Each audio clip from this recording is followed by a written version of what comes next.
ప్రభునామన చేరువచ్చిన మీకు అందరికీ కూడా మధుబాబు మినిస్ట్రీస్ తరఫున శుభాభివందనాలు. ఇవాళ పాఠ్యాంశం పాపానికి దూరంగా ఉండాలి. ఇక్కడ ఫిలిప్పీలు రాసిన పత్రిక 4వ అధ్యాయం 8వ వచనం ఏం చెప్తా అంటే, ఏవి పవిత్రమైనయో ఏవి రమమైనవో వాటి మీద ధ్యానం ఉంచడి. దీనిలో ఫిలిప్పీ 4:8 మొత్తం చదువుదాం ఒకసారి. ఫిలిప్పీలు రాసిన పత్రిక 4వ అధ్యాయం 8వ వచనం.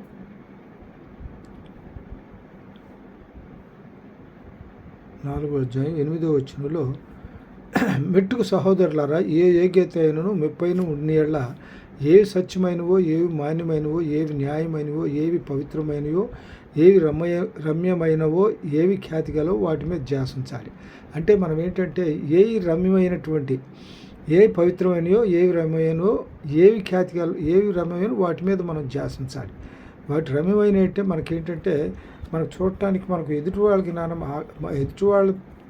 మన విషయంలో ఎదుటి వాళ్ళు మంచి ప్రవర్తన నడవడగలిగిన వాళ్ళంగా మనం సత్ప్రవర్తన కలిగి నడుచుకోవాలి.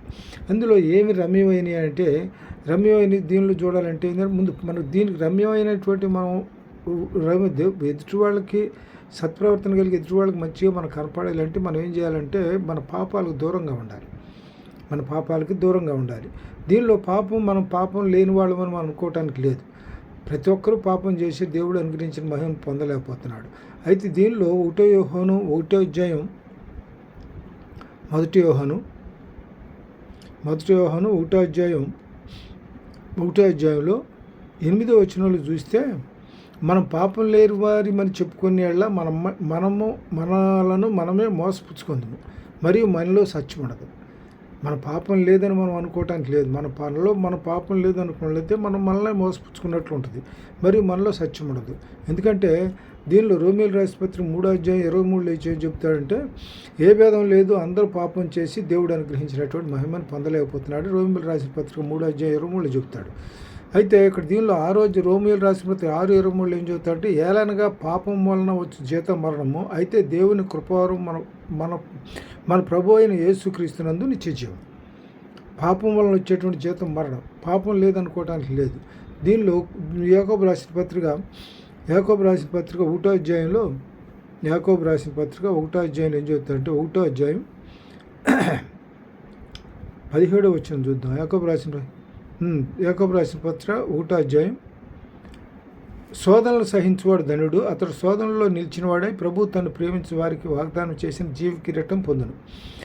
దేవుడు కీడు విషయమై శోధింపబడ నేరడు, ఆయన ఎవరిని శోధింపడు కనుక ఎవడైనా శోధింపబడినప్పుడు నేను దేవుని చేత శోధింపబడి చున్నానని అనుకోకూడదు. ప్రతివాడు తన స్వకీయమైన దురాశ చేత ఈడుబడి మరలుకొల్పబడిన వాడే శోధింపడు. దురాశ గర్భం ధరించి పాపమును కనగా పాపం పరిపక్వమై మరణమును కనుము. దురాశ వల్లనే సమస్త కీళ్ళకు మూలం. దురాశ అంటే ధనాపేక్ష సమస్త కీళ్ళకు మూలం. దానిలో ధనాపేక్ష ఎప్పుడైతే ఏర్పడుతుందో మనకు హృదయంలో ధనాపేక్ష వస్తే దాన్ని తీసేయమంటాడు సామెతల్లో. ఇప్పుడు ధనాపేక్ష అనేటువంటిది ఏంటంటే మన సమస్త దుర్నీతిలోనికి నడిపిస్తుంది. యథార్థంగాను నీతివంతంగా నడుచుకోవడానికి అవకాశం ఇవ్వద్దు. అది దురాశ అనేటువంటిది. ఏదో ఒక రకంగా సంపాదించాలి, పైకి వృద్ధిలోకి రావాలనేటువంటి అభిప్రాయంతో ఏ తప్పుడు పనైనా చేయడానికి సిద్ధపరుచుద్ది దురాశ. అందువల్ల దీనిలో ఇంకోటి ఏంటి, యోహాను రాసిన పత్రిక 1 యోహానులో ఇక్కడ మనం ఏం చేయాలంటే పాపానికి దూరంగా ఉండాలి అని అంటే, 1 యోహాను 1వ అధ్యాయంలో 9వ వచనం చూద్దాం. 9వ వచనంలో ఏమంటాడంటే, మన పాపంలో మనం ఒప్పుకొని ఆయన నమ్మదగిన వాడు నీతిమంతుడు కనుక ఆయన మన పాపం క్షమించి సమస్త దుర్నీతి నుండి మనల్ని పవిత్రులుగా చేస్తాడు. ఎందుకంటే మన పాపం చేసినప్పుడు ఏంటంటే మన పాపాలను మనం ఒప్పుకోవాలి. 28:13 ఏమంటాడంటే, అతిక్రమం దాచిపెట్టువాడు వర్ధనుడు, ఒప్పుకొని విడిచిపెట్టినవాడు కనికరం పొందినని చెప్తాడు. అయితే మన పాపాలు ఎప్పుడు మనకు కడగబడతాయి? 7వ వచనంలో చూద్దాం. 1 యోహాను పత్రిక 1వ అధ్యాయం 7వ వచనంలో ఏం చెప్తాడంటే, అయితే ఆయన వెలుగులో ఉన్న ప్రకారం మనమును వెలుగులో నడిచిన మనము అన్యోన్య సహవాసం గలవారమైందుము. ఎవరితో అన్యోన్య సహవాసం? ప్రభుత్వ అన్యోన్య సహవాసం గలవారమైందుము. అప్పుడు ఆయన కుమారుడైన యేసు రక్తము ప్రతి పాపం నుండి మనల్ని పవిత్రులుగా చేస్తుంది. ఈ కుమారుడైన యేసు రక్తం అనేది ప్రతి పాపం నుంచి కూడా మనం పవిత్రులుగా చేస్తుంది. మనకు ఆయనతో కూడా సహవాసం గలవారమని చెప్పుకొని చీకట్లో నడిచినట్లయితే మనం అబద్ధం ఆడినట్లు అవుతుంది. ఆయనతో సహవాసం కలిగిన వాళ్ళు ఎట్టుంటారు? సత్యమును జరిగిస్తాం. సత్యము మనల్ని ఏం చేస్తాడంటే స్వతంత్రులుగా చేస్తుంది. అందువల్ల ఆయనతో సహవాసం గలవారమని చెప్పుకుంటూ చీకట్లో నడిచిన మనం నడిచేలా అబద్ధం ఆడుచు సత్యమని జరిగించుకుందాం. అబద్ధం ఆడితే సత్యం, అబద్ధికుడు ఉట్టి మోసగాడని చెప్పి దీనిలో వాక్యం సెలవిస్తుంది. కాబట్టి ఆయన వెలుగులో ఉన్న ప్రకారం మనం వెలుగులో నడిచిన మనం అన్యోన్య సహవాసం గలవారం ఎందుము. అప్పుడు ఆయన కుమారుడిని యేసు రక్తం మన ప్రతిపాపల నుండి మన పవిత్రులుగా చేస్తుంది. అందువల్ల ఎప్పుడైతే మనం పవిత్రులుగా చేయబడతామో దేవునితో అన్యోన్య సహవాసం కలిగిన వారమై ఉంటాం. తర్వాత దీనిలో ఈ పాపం వలన వచ్చేటువంటి జీతం మరణం. అందువల్ల 1 కొరింథీయులు రాసిన పత్రిక 6వ అధ్యాయం 18 వచనంలో ఏం చెబుతాడంటే, జారత్వానికి దూరంగా పారిపోవుడి, మనుషుడు చేయ ప్రతి పాపమును దేహమునకు వెలుపల ఉన్నది, మనుషుడు చేసే ప్రతి దేహాన్ని వెలుపల ఉన్నది, కానీ జారత్వం చేయబడు తన సొంత శరీరమునక హానికరముగా పాపం చేయిస్తున్నాడు. జారత్వం చేసేవాడు తన సొంత శరీరానికే హానికరంగా పాపం చేసుకుంటున్నాడు. 1 యోహాను 5:17 ఏం చెబుతుందంటే, దేవుని మూలంగా పుట్టినవాడు ఎవడనూ పాపం చేయడని ఎరుగుదుము. దేవుని మూలంగా పుట్టినవాడు తను భద్రము చేసుకొనును, దుష్టుడు వాడిని ముట్టదు. ఎప్పుడైతే దీనిలో ఇక్కడ ఏమవుతుందంటే, దేవుని మూలంగా పుట్టినవాడు ఏం చేస్తాడంటే తను భద్రం చేసుకుంటాడు. సాతాను శోధనలో పడిపోకుండా తను జాగ్రత్త కాపాడుకుంటాడు. ఇదే ఒకటిను. దీనిలో మనం ఈ యాకోబు రాసిన పత్రిక 4వ అధ్యాయం 17 వచనంలో ఏమంటాడంటే, కాబట్టి మేలైందని ఎరిగియు అలాగ చేయని వానికి పాపం. మనకి ఎవరికైతే మనం సాయం మేలైన దాన్ని చేయగలిగి ఉండి కూడా చేయకపోతే దాని పాపం. సామెతలు 3వ అధ్యాయంలో చూద్దాం. సామెతలు 3వ అధ్యాయంలో 17-18 వచనాలు చూద్దాం. సామెతలు 3వ అధ్యాయం 3వ అధ్యాయంలో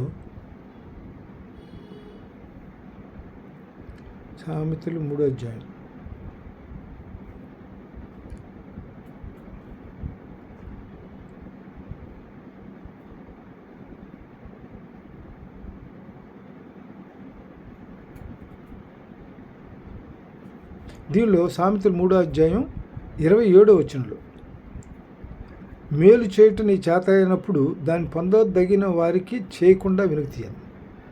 మేలు చేయటం నీ చేతనైతే దాన్ని పొందదగిన వారికి మేలు చేయకుండా వెనుతీయొద్దు.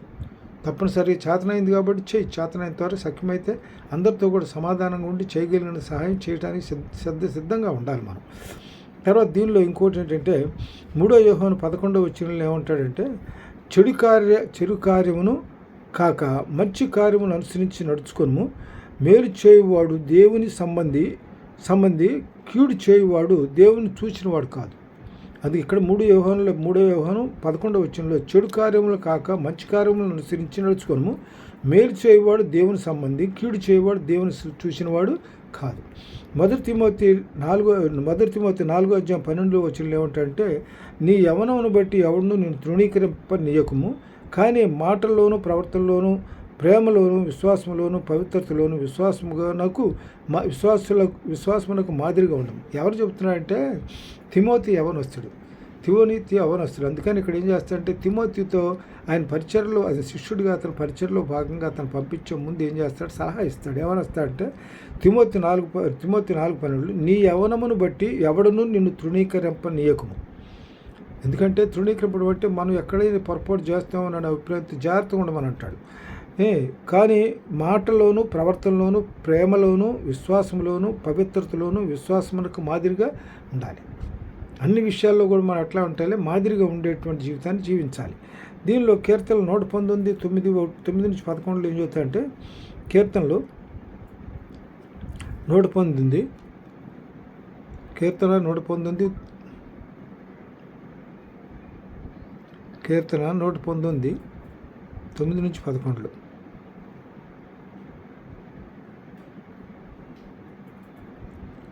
9-11 ఏం చెబుతాయంటే, యవనస్తుడు దేని చేత తమ నడతను శుద్ధిపరుచుకుందరు.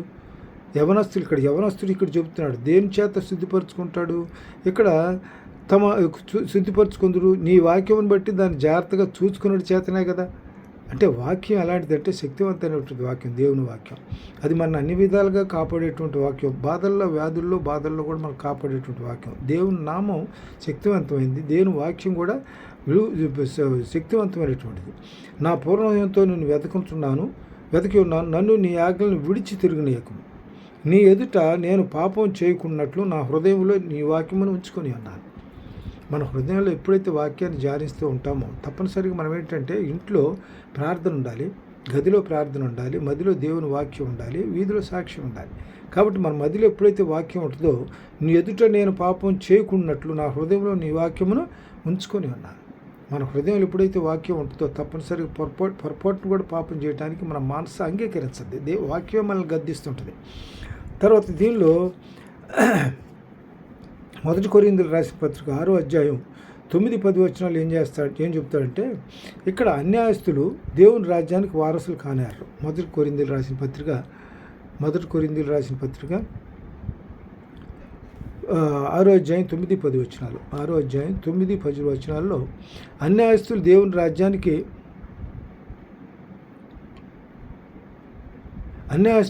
రాజ్యానికి వారసులు కానేరు. అందుకంటే మనం ఏంటంటే అన్యాయస్తులంగా ఉండకూడదు. అన్యాయస్తులంగా న్యాయంగా ధర్మంగా నడుచుకోవాలి. దీనిలో మనకు సామెతలు ఒక మాట ఏం చెబుతారంటే, యథార్థవంతులైనటువంటి నీతిమంతుల పిల్లలు తదనంతో ధనులు అవుతారంట. యథార్థవంతుల యొక్క ప్రార్థన దేవునికి ఆనందంగా ఉంటుందంట. కాబట్టి మనం యథార్థంగా ఉండాలి, న్యాయంగా నడుచుకోవాలి. అన్యాయస్తులు దేవుని రాజ్యములకు వారసులు కానేరని మీకు తెలియదా? మోసపోకుడి, జారులైనను, విగ్రహారాధికులైనను, వ్యభిచారులైనను, ఆడంగితనం గలవారైనను, పురుష సంయోగులను, దొంగలైనను, లోబులైనను, త్రాగుబోతులైనను, దోషకులైనను, దోచుకుని వారైనను దేవుని రాజ్యమునకు వారసులు కానారు. మీరు కొందరు అట్టివారు ఉంటారు. కానీ ప్రభు అయిన యేసుక్రీస్తు నామమును మన దేవుని ఆత్మయందును మీరు కడగబడి పరిశుద్ధపరచబడిన వారే నీతిమంతులుగా తీర్చబడతారు. ఎవరు నీతిమంతులుగా తీర్చబడింది? విశ్వాసులైనటువంటి వాళ్ళు. విశ్వాసులు నీతిమంతులు తీర్చబడ్డారు, పరిశుద్ధ రక్తంతో కడగబడ్డారు. కాబట్టి పరిశుద్ధపరచబడి నీతిమంతులుగా తీర్చబడ్డారు. కాబట్టి నీతిమంతులుగా ఉన్నటువంటి మీరు ఇలాంటి పైన చెప్పబడినటువంటి వీటికి అన్యాయస్తులుగా ఉండకూడదు. దేవుని రాజ్యానికి వారసులు అన్యాయస్తులు దేవుని రాజ్యానికి వారసు కానారని చెప్తున్నాడుగా. అందువల్ల మోసపోకూడదు, జారులైన విగ్రహాది ఈ లక్షణాలు కలిగిన వాళ్ళంతా కూడా దేవుని రాజ్యానికి వారసులు కారు. అందువల్ల మన ఆ విధమైనటువంటి ప్రవర్తన నుంచి మనం దూరంగా ఉండాలంటే మన పాపం నుంచి మనం దూరంగా ఉండిపోవాలి. అంటే ఇవన్నీ చేయటం వల్ల ఇవన్నీ మనల్ని పాపంలోకి నడతాయి. ఇవన్నీ కూడా పాపంలో నడతాయి. కామ, క్రోధ, లోభ, మదమాచార్యాలు ఇవన్నీ కూడా పాపంలో మనిషిని ఈడ్చుకుపోయేటువంటివి. కాబట్టి వీటన్నిటికీ మనం దూరంగా ఉండాలంటే మన పాపం దూరంగా ఉండాలంటే ఏం చేయాలి? మనం న్యాయంగా నడుచుకోవాలి, ధర్మంగా నడుచుకోవాలి. మరి దేన్ని ఎతకాలి? ఇవి రమ్యమైన వాటి మీద ధ్యాస ఉంచాలి. రమ్యం అంటే మంచి వాటి మీద ధ్యాస ఉంచాలి. తర్వాత చివరికి ఇంకోటి ఏంటంటే, దీనిలో ఈ లోబుల గురించి చెప్పేటప్పుడు ఇంకో మాట దీనిలో ఏం చెప్తాడంటే, ప్రకటన గ్రంథం 21:8 వచనంలో కూడా అదే చెప్తాడు. 22:15 వచనాల్లో కూడా ప్రకటన 22:15 వచనాలు వీటి గురించే అక్కడ ఉదాహరిస్తాడు సందర్భాన్ని బట్టి. తర్వాత గలతీయులకు రాసిన పత్రిక 6వ అధ్యాయం 7-10 వరకు తీసుకున్నట్లయితే, గలతీయులకు రాసిన పత్రిక 6వ అధ్యాయం 7-10 వచనాలు. గలతీయులకు రాసిన పత్రిక 6వ అధ్యాయం 7-10 వచనాల్లో, మోసపోకటి, దేవుడు వెక్కిరింపబడ్డు, మనుషుడు ఏమి విత్తునో ఆ పంటనే కోయను. మనం ఏ పని చేస్తే మనం న్యాయంగా ఉంటే, నీతిగా న్యాయంగా జీవిస్తే మనకు న్యాయమే జరుగుద్ది, మంచిగా జరుగుద్ది. ఆ యథార్థంగా లేకపోతే ఏమవుతుందంటే, మనం యథార్థంగా లేకపోతే మరి వచ్చేటువంటి ఇది కూడా మనకి యథార్థంగా మనకు జరిగేటువంటి క్రియలు మంచిగా జరగవు. ఇక్కడ ఏమంటారంటే, for every action there is and equal and opposite reaction. చర్యకి ప్రతిచర్య జరుగుతుంది. అంటే మనం మంచిగా ఉంటే మనకు మంచి ఇది వస్తుంది, మనకు చెడుగా ఉంటే మనకు చెడే వెంట వస్తుంది. అందువల్ల మనం ఎట్లా ఉండాలంటే యథార్థంగా నడుచుకోవాలి. తర్వాత ఏలనగా శరీరేచ్ఛను బట్టి విత్తువాడు శరీరం నుండి క్షయమైన పంట కోయను, ఆత్మను బట్టి విత్తువాడు ఆత్మ నుండి నిత్య జీవమైన పంటకు వస్తాడు. శరీరాన్ని బట్టి విత్తువాడు శరీరం నుండి క్షయమైన పంట అంటే నశించిపోద్ది ఆ పంట. తర్వాత ఆత్మను బట్టి విత్తువాడు ఆత్మను బట్టి నిత్య జీవం నేనే మార్గమును సత్యమును జీవము అని చెప్తాడు. దీనిలో బైబిల్లో 14 యోహాను సువార్త 14వ అధ్యాయం 6వ వచనంలో నేనే మార్గమును సత్యమును జీవమును అని చెప్తాడు. కాబట్టి మనకు నిత్య జీవానికి వారసులం కావాలంటే అది ఆత్మను బట్టి విత్తాలి. ఆత్మ ఆత్మీయంగా బలపడాలి. దీనిలో మనకి మూడో యోహానులో ఏం చెప్తాడంటే 3వ యోహాను 2వ వచనం 3వ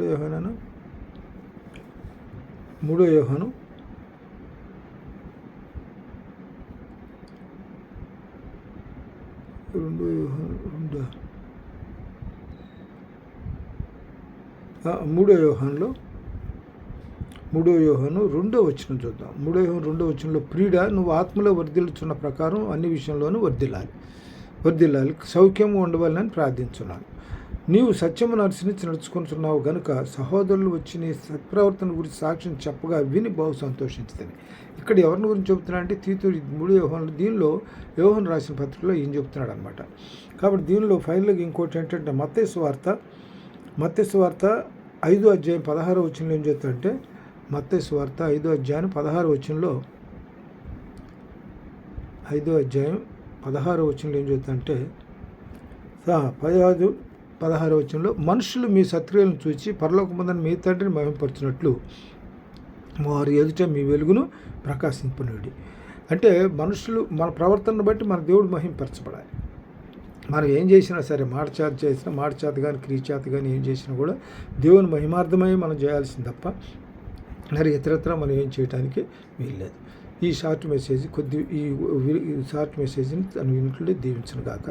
చిన్న ప్రార్థన చేసుకుందాం. మమ్మల్ని బిల్కట ప్రేమించిన పరలోకం మన తండ్రి, జీవము గల నాయన, మహిమగల తండ్రి, అన్ని విషయములకు ఆధారభూతమైన గొప్ప తండ్రి నాయన, ఈ సందేశం నాయన విన్న బిడ్డలు నాయన పాపం విషయం దూరంగా ఉండమని మీరు సెలవిచ్చిన ప్రకారం అన్ని విషయాల్లో మేము పాపాన్ని దగ్గరగా ఉండకుండా దూరంగా ఉండి మీ ఆత్మీయంగా బలపరచబడి మీ అందు విశ్వాసంతో నడుచుకునే భాగ్యం నాకు విన్న ప్రతి ఒక్క బిడ్డ కూడా దయచేయమని యేసు పరిస్థితి నామములో వినతితో వేడుకుంటున్నాం తండ్రి. ఆమేన్.